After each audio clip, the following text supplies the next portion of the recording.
Hi, I'm Paul Barry. Welcome to Media Bites. And let's go straight to morning TV and find out what not to do as a reporter. Best licorice you could imagine. So that is the freshest you can get? You can fresh it. If you can try one of these. That is Sunrise weatherman Sam Mack inside a Darryl Lea factory in Sydney, showing viewers how licorice is made and how not to behave in a food factory. I'd really love to try it just going straight in. Can we try that? Here we go. They're going to have to stop that whole line. Is that a health and safety thing? Yes, in the midst of a pandemic, with Sydney cases growing fast. As Koshi said off camera.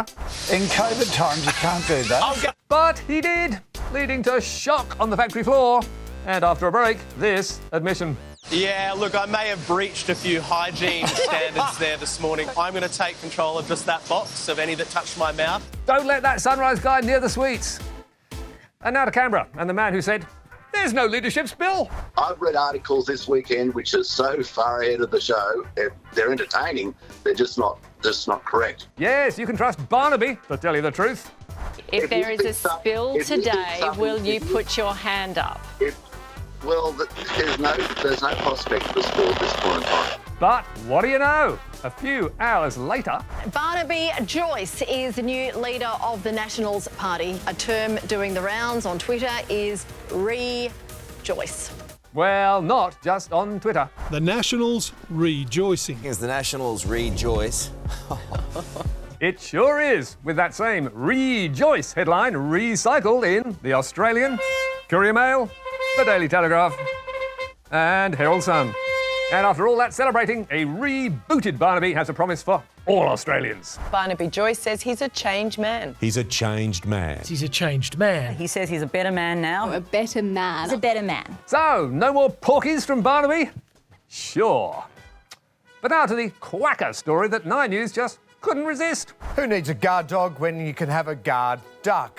This video captured in Toowoomba.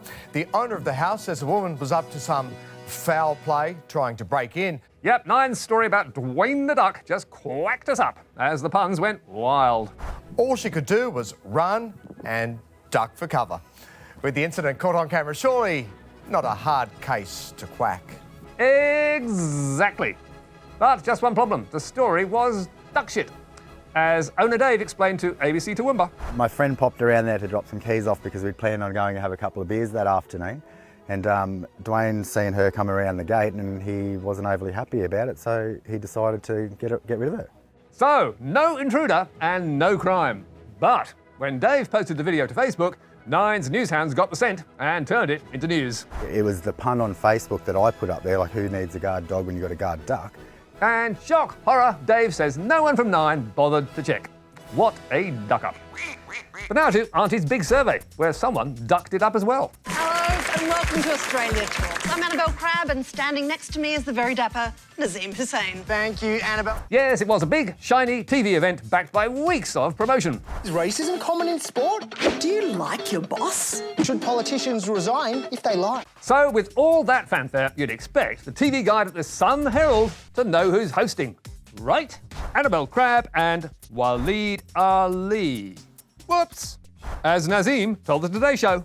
This has happened so many times. Yep, hard to believe, but Nazeem and Waleed are two different people. There's only 2 brown Muslims on Australian television. That means you've only got to learn 2 names and faces. So statistically, the mistakes shouldn't happen as much. But at least the ABC turned it into a laugh as Nazeem kicked off the show and cleared up any confusion that he's 100% not Waleed Ali. On your Naz! And Stuart will be back with Media Watch, 9:15 Monday night on the ABC, also iView and social media. Don't miss it!